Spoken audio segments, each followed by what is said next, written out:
अस्सलाम वालेकुम। नरेंद्र मोदी हो, राजनाथ सिंह हो, अमित शाह हो या फिर अजीत डोवल, पाकिस्तान से 4 रोजा जंग में तशरीफ पर जूते खाने के बाद पाकिस्तान को जंग की धमकियां दे रहे थे। यहां तक कि हारी हुई इंडियन फौज के बुजदल जर्नैल अपनी नाकामियों पर पर्दा डालने के लिए पाकिस्तान को गीदड़ भभकियां भी दे रहे थे। इस दौरान मर्द मुजाहिद शेर पाकिस्तान और आलमे इस्लाम के हकीकी सिपा सलार जनाब जनरल आसम मुनीर साहब ने अमेरिका में एक तकरीब से खिताब करते हुए इस हारी हुई गोबर खाने वाली कौम को ललकारा तो Indian media, Indian journalist, Indian army और इंडिया के इंतहा पसंद सियासतदानों के पजामे गीले हो गए और ये गीदड़ अब मिलकर अपने जख्म चाट रहे हैं, झूठ बोल रहे हैं ताकि इंडियन आवाम इनको जो जूते मार रही है इससे बचा जा सके। आइए इस हवाले से आपको एक वीडियो दिखाते हैं। बस आपने ओवैसी और पागल जनरल बख्शी की गप्पें सुनकर हंसना नहीं है, ठीक है साहब। पाकिस्तानी आर्मी चीफ असीम मुनीर के भारत को लेकर दिए गए एक बयान से देश में हंगामा मचा हुआ है।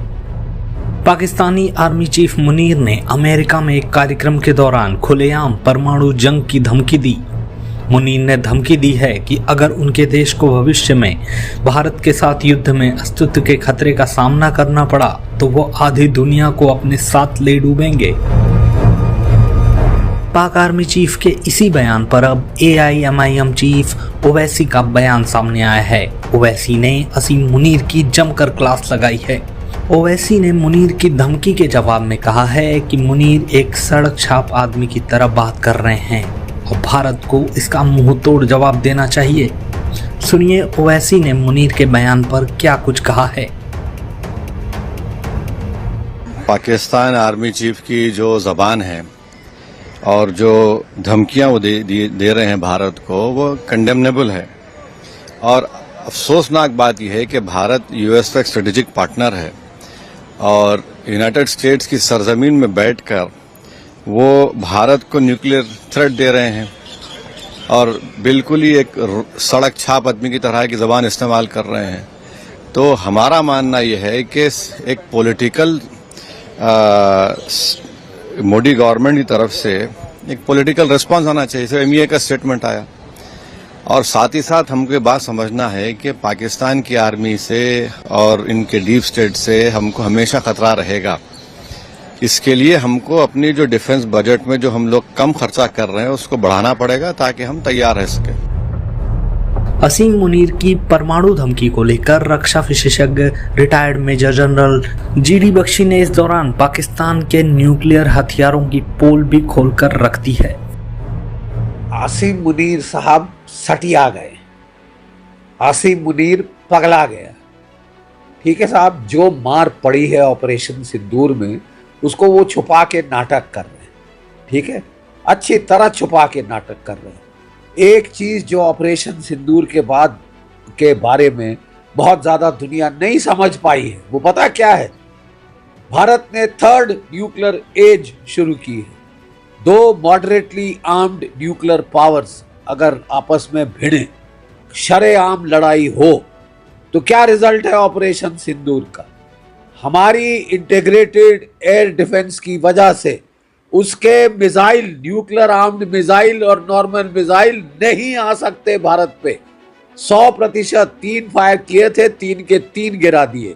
कोई 1200 के करीब ड्रोन फायर किए थे, 90% मार गिराए। ठीक है साहब, हमारी जो न्यूक्लियर जो अम्ब्रेला है, जो air defence, integrated air defence umbrella है, वो तकरीबन लीक प्रूफ है। और हम केवल रक्षात्मक पे नहीं सीमित रहते, हमने आगे बढ़ के जहां से उसके 4 एयर बेसिस से उसके फाइटर विद बॉम्ब्स उड़ सकते थे, जकोबाबाद, रहीम यार खान, सरगोदा, हमने उनके परखच्चे उड़ा दिए सर। जो रहीम यार खान की एयर स्ट्रिप अभी तक चालू नहीं हुई, जहां उनके स्टोर्ड थे न्यूक्लियर बॉम्ब्स, ठीक है, वो थे आपके चगाई और किराना हिल्स में, उनको ठोका है। उनके जो द्वार पे इलेक्ट्रिक मोटर्स लगी थी सीमेंट कंक्रीट के गेट खोलने के लिए, उनका ठोक दिया है। वहां से न्यूक्लियर बॉम्ब निकालना, झूठ मत बोलो, असंभव हो गया है, क्योंकि वहां न्यूक्लियर रेडिएशन कंटामिनेशन है। ठीक है साहब, ये बकवास कर रहा है, ये गीदड़ भभकी दे रहा है। और अब वक्त आ गया है, मैं आपके दूसरे सवाल का भी जवाब दे दूं जैसे कि उपेंद्र द्विवेदी साहब, हमारे आर्मी चीफ साहब ने बिल्कुल सही कहा है, अब वक्त आ गया है कि इनको आड़े हाथ लिया जाए वंस एंड फॉर ऑल। वही समीकरण हो रहा है जो 1971 में था, ठीक है, और तब भी हमने हिम्मत मर्द किया था और मदद खुदा आई थी, ठीक है, और 2 टुकड़े हो गए थे पाकिस्तान के। ये तो एक सर में दर्द है, एक माइग्रेन है इंटरनेशनल, इसको अब खत्म खलास करना होगा, ठीक है साहब। अब टाइम आ गया है कि जो हमारा लिमिटेड वॉर की तरफ आउटलुक है उसमें केवल 2 रिस्ट्रिक्शन रह जानी चाहिए कि न्यूक्लियर वॉर, न्यूक्लियर वेपन, हम हथियार इस्तेमाल नहीं होने देंगे और हम पूरा लड़ेंगे, पुरजोर लड़ेंगे। लिमिटेड वॉर जो होगी will be limited only in time and non use of nuclear weapons, ठीक है साहब। ये वक्त आ गया है, आसिम मुनीर अपने सर पे बुला रहे हैं। जब सियार की मौत आती है तो वो शहर की तरफ भागता है, ये समझता है इसको, जैसे कि पाकिस्तान ने सोचा था 1971 में इसको अमेरिका बचा लेगा, चीन बचा लेगा, ना अमेरिका बचा पाया ना चीन, ठीक है साहब, ना अमेरिका बचा पाया ना चीन। ये आदमी, ये शख्स अपनी पर्सनल एम्बिशन के लिए, ये इसने फील्ड मार्शल बनने के लिए, जो एयरफोर्स का चीफ था पाकिस्तान का, इससे सीनियर था, उस पे सीनियरिटी पाने के लिए इसने दुम मरोड़ी है शहबाज शरीफ की कि बना दो मेरे को फील्ड मार्शल, क्योंकि साहब फील्ड मार्शल की रैंक में जाके मैं डोनाल्ड ट्रंप से मिल सकता हूं। डोनाल्ड ट्रंप ने शहबाज शरीफ को नहीं बुलाया, इसको बुलाया है।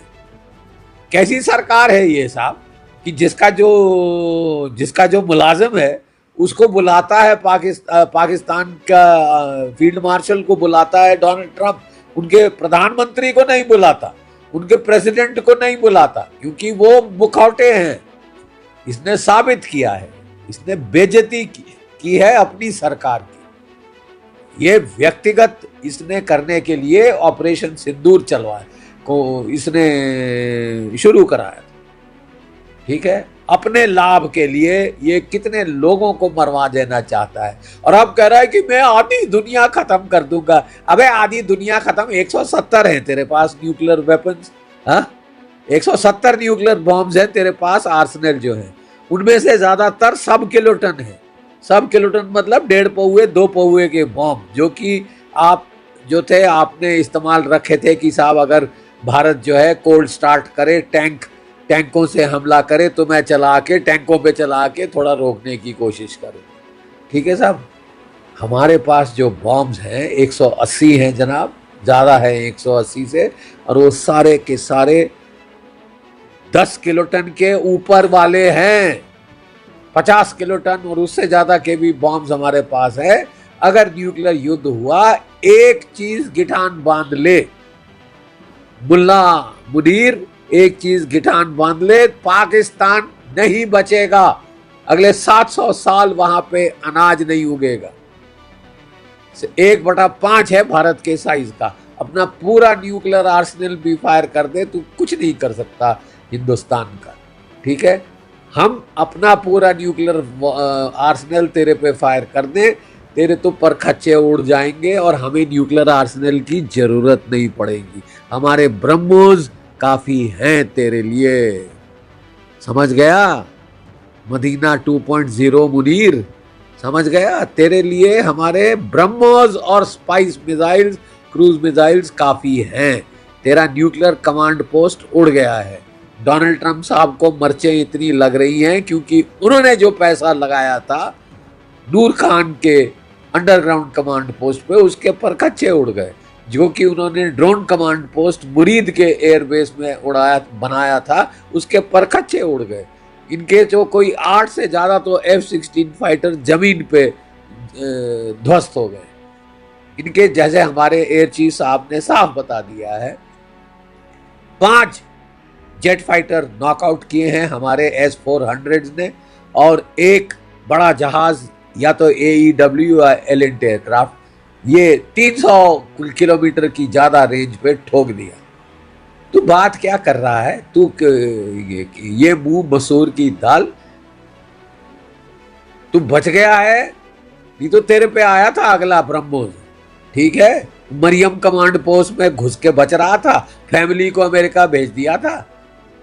तू अमेरिका में घर बनवा ले, वहीं पे रह, वही वो भी तेरे लिए शायद सेफ नहीं होगा। आसिम मुनीर, मुल्ला मुनीर, ये इंसान ने, अब जो इंसान ने अपनी व्यक्तिगत प्रमोशन के लिए लोगों को मरवाने के लिए ये आतुर हो गया है, ये दुनिया में न्यूक्लियर वॉर चलाना चाहता है, तो साहब आप जो है, आपको तुम्हारी इच्छा पूर्ण होगी, लेकिन इसको अब जो है ऐसे डेंजरस न्यूक्लियर टेररिस्ट को खत्म करना अब बहुत जरूरी है।